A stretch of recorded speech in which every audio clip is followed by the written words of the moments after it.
kaçarım seni. Başıma yapayım mı ben senin başka ne? Elini seni bana vermeseler, bana rehmeylemeseler, bir de razı olmaz olur, alıp kaçarım seni. Elini seni bana vermeseler, bana rehmeylemeseler, bir de razı olmaz olur, alıp kaçarım seni.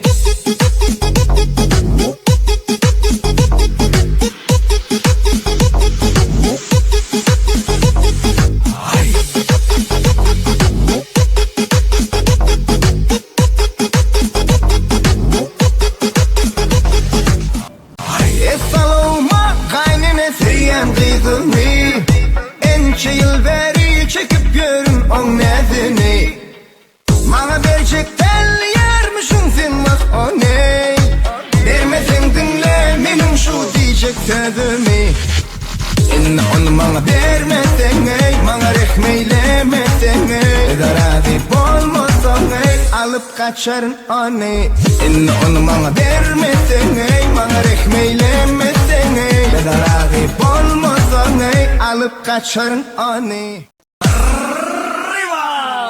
Elini al kalem, kayda yap kalem. Kaydını bana versen karnaş olulu. Bahana atırmada ya diline geleni. Bana da vak bolu kim böyle dilme.